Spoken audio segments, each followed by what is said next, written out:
नमस्कार, आप देख रहे हैं फर्स्ट बिहार झारखंड। मैं हूं कनिका।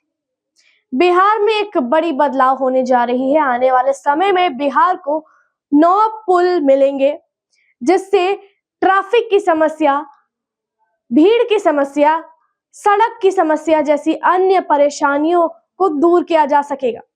हाल में गंगा नदी में 7 पुल परिचालन में है और आगे आने वाले समय में 9 पुल देखे जा सकेंगे।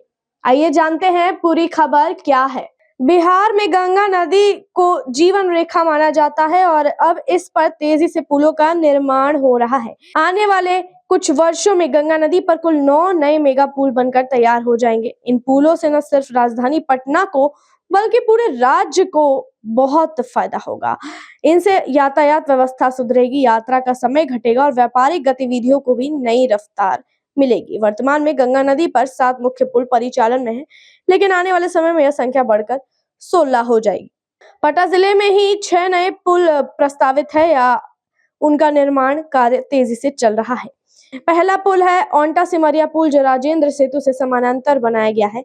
यह 6 लेन का पुल लगभग बनकर तैयार है और मोकामा क्षेत्र में स्थित है। इसके शुरू हो जाने से गंगा पार के इलाकों से पटना की दूरी कम हो जाएगी और लोगों को आवाजाही में सुविधा मिलेगी। दूसरा पुल दिगवारा शेरपुर पुल है, जो सारण जिले से दिगवारा को पटना के शेरपुर से जोड़ेगा। यह भी 6 लेन का पुल है और इसका निर्माण कार्य जारी है। यह पुल पटना के रिंग रोड परियोजना से जुड़ा रहेगा, जिससे स्थानीय ट्रैफिक का दबाव कम होगा और लंबे रूट की यात्राएं आसान बनेंगी। तीसरा पुल दीघा सोनपुर के बीच बने जेपी सेतु के समानांतर एक नया 6 लेन पुल है। सरकार ने इसकी मंजूरी दे दी है और इसके बनने से दीघा से सोनपुर की यात्रा और सरल हो जाएगी। मौजूदा जेपी सेतु पर जो दबाव है वह भी कम होगा। चौथा पुल महात्मा गांधी सेतु के समानांतर 4 लेन का पुल है। यह पुल भी तेजी से बन रहा है और इसके बन जाने से गांधी सेतु पर लगने वाले जाम से राहत मिलेगी। लोगों की यात्रा जल्दी और सुरक्षित होगी। पांचवा पुल कच्ची दरगाह से बिदुपुर के बीच बन रहा है। यह 6 लेन पुल राज्य सरकार के फंड से बन रहा है और इसके 2025 के अंत तक पूरा होने की उम्मीद है। यह पुल भी पटना और उत्तर बिहार के इलाकों को जोड़ने में अहम भूमिका निभाएगा। छठा पुल बख्तियारपुर से ताजपुर के बीच बन रहा है।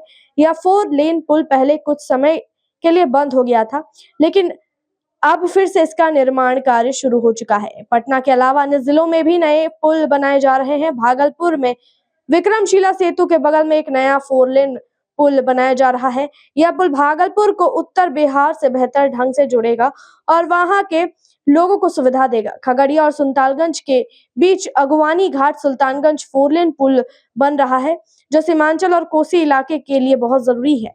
इससे इन इलाकों की कनेक्टिविटी और आपसी व्यापार बढ़ेगा। साहिबगंज मनिहारी 4 लेन पुल भी एक महत्वपूर्ण परियोजना है, जो बिहार को झारखंड से जोड़ेगा। इससे दोनों राज्यों के बीच यातायात और व्यापार आसान हो जाएगा। भविष्य में गंगा नदी पर 3 और पुलों का निर्माण प्रस्तावित है। इनमें पहला है कहलगांव 4 लेन पुल, जो भागलपुर जिले में बनेगा। यह पुल कहलगांव के औद्योगिक विकास में मदद करेगा। दूसरा प्रस्ताव मटिहानी से सामहो तक 6 लेन पुल का है, जो बेगूसराय जिले से रक्सौल हल्दिया एक्सप्रेसवे के रूट में शामिल होगा। यह पुल औद्योगिक सामानों की ढुलाई के लिए उपयोगी रहेगा। एक और रणनीतिक स्थान पर पुल बनाने की योजना है, जिसकी जानकारी जल्द सामने आ सकती है। फिलहाल गंगा नदी पर जो 7 मुख्य पुल चालू है वे है राजेंद्र सेतु, गांधी सेतु, जेपी सेतु, आरा छपरा पुल, बक्सर पुल, मुंगेर रेल सड़क पुल और विक्रमशिला सेतु। ये सभी पुल अलग अलग हिस्सों को जोड़ते हैं और राज्य के लिए जरूरी कड़ी बन चुके हैं। गंगा नदी पर बन रहे पुल बिहार के परिवहन, व्यापार, आपदा प्रबंधन और सामाजिक विकास के लिए बहुत अहम है। इनसे राज्य के सभी क्षेत्रों के बीच संपर्क बेहतर होगा, रोजगार के अवसर बढ़ेंगे और आम लोगों की जिंदगी आसान होगी। और नेटवर्क बिहार के भविष्य को मजबूत बनाने में बड़ी भूमिका निभाएगा। अब देखना होगा कि पहले से तो गंगा नदी पर 7 पुल चल रहा है और आगे आने वाले समय में और भी पुल का निर्माण किया जा रहा है और कुछ प्रोजेक्ट्स अभी डिसाइड हुई है और उसका जो भी रिजल्ट है वो अभी तक सामने नहीं आई है। इस पुल से लोगों को ट्रैफिक जैसी प्रॉब्लम नहीं झेलनी पड़ेगी और साथ ही हर जगह से व्यापार अच्छा कर सकेंगे।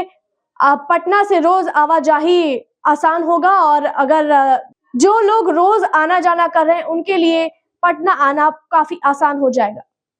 आगे के अपडेट्स के लिए देखते रहिए फर्स्ट बिहार झारखंड। जन्मजात समस्याएं नवजात शिशु और छोटे बच्चों में बहुत आम है। नेताजी सुभाष मेडिकल कॉलेज एवं हॉस्पिटल इन समस्याओं के निदान में अहम भूमिका निभा रहा है। बाल रोग विशेषज्ञ के द्वारा लेप्रोस्कोपी के साथ सभी प्रकार की सर्जरी की सुविधा। NSMCH Amhara Bihta Patna. Panorama group, जो सोचता है वो करता है। आपके अपने सपनों का आशियाना। ये लो मुंह मीठा करो, आज मैंने अपना जॉब छोड़ दिया। अब हम पूर्णिया वापस जाएंगे। जॉब छोड़ दिया है? मतलब ये घर कैसे चलेगा? हम करेंगे क्या? और माँ बाबूजी क्या बोलेंगे? इसलिए मैं एक और मिठाई का डब्बा लाया। अपने बिजनेस के लिए लोन अप्रूव हो गया।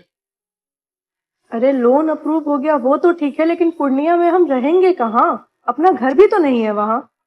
इसलिए तो एक और मिठाई का डब्बा अलग से लाया हूं। हमने पूर्णिया में घर ले लिया है, पूर्णिया के ई होम्स पैनोरमा में। पूर्णिया में पैनोरमा ग्रुप लेकर आए हैं ई होम्स पैनोरमा। बड़ा घर, आलीशान जिंदगी और अत्याधुनिक सुविधाओं के संग। अरे अब क्यों मुंह मीठा करवा रही हो? क्योंकि हम घर वापसी जो कर रहे हैं।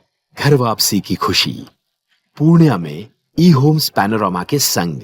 ई homes panorama, luxurious lifestyle redefined.